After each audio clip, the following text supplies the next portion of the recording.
What's going on, everyone? I want to share a CBT strategy that's been extremely helpful for me. I know it can be helpful for your coworkers and ultimately the kids that you work with. This is by no means an original idea as far as challenging and reframing your thoughts. However, this visual I put together does help me make more sense of it. All right, I just call it extending your thoughts with the overall idea being that you don't stop at your initial negative thought that pops up into your head that's very intrusive. Instead, you continue the thought in a helpful and productive way by challenging it to put the brakes on that negative thought. And then, arguably, the most important piece, the piece that has probably for me, but the most impactful for me would be to then follow up with a positive, actionable step, something that you can do immediately, a command you can give yourself immediately to inspire positive change, all right, or to do something that's hopefully going to help you feel better. So when that negative thought pops up, that would be the initial thought. One thing that's really important is to not deny, to make sure you don't deny or pretend as though that thought doesn't exist, because that can lead to a set of other problems. All right, so that initial negative thought pops up, you hear it or you think about it, you acknowledge it, you accept that it's a real thought. All right, but then you would use some sort of challenge. We'll look at an example here in a second that would stop that negative thought from, or it would stop you from fixating or becoming obsessed with that negative thought. And then you would, after that challenge, you would look to find a way to move on from that negative thought in a positive direction. So let's look at over here on the left. It says, I can't do this. All right, this thought is not uncommon for a lot of people. Something challenging comes up, or you struggle with something, you get frustrated, I can't do this. Instead of going on from I can't do this, I'm awful, I'm going to fail, you would challenge that by thinking about, in this specific example, thinking about previous experiences. So I can't do this, but being the challenge, stopping it. I've done it before, so I know I can do it again, or at least I know I can try my best and get through it. All right. This would be an example where it's just positive self-talk. So it says, I typed here, I'm going to give it my best effort. If someone doesn't feel secure with themselves as far as their ability, especially to work through tough times, you would want to give a more concrete, actionable step. So instead of this, I would say, or I could add on to this, I could say, I'm going to give it my best effort. And if I get stuck or if I need help, I'll talk to someone. I'll ask someone to help me out. All right. Another quick one would be down here at the bottom.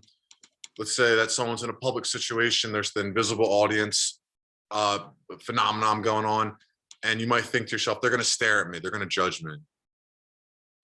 The challenge here would be to start with maybe. All right, maybe they will, maybe they won't. So look for and to try to gather some more evidence to see if that initial thought is true. But again, the the emphasis here is to think about what you can do to hold yourself accountable so that you don't fall back to obsessing over that initial negative thought. You need to do something to prove to yourself that that negative thought's not going to win. All right. So, or to gather more evidence to see if it's real or if it's not. So here's one where it's just blunt to the point.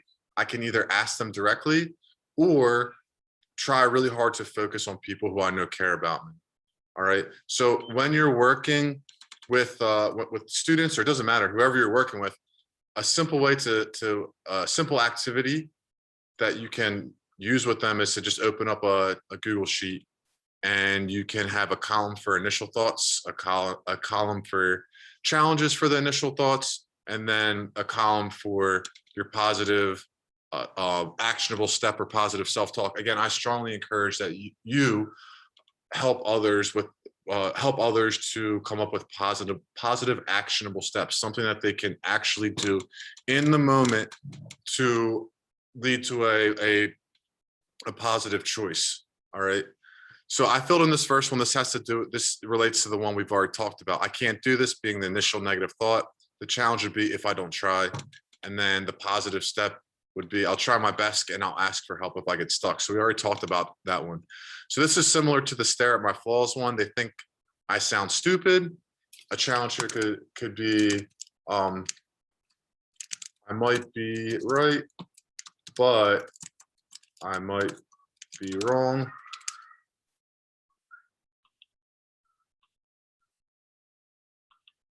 And then a positive actionable step could be, again, you have to get creative. There's no right or wrong answer necessarily for this. You just have to think about what works for you or what works for the person you're working for. So I would say for this, so after I might be right, I might be wrong, for a positive actionable step, I'm going to say, I'll ask a trustworthy friend what they think.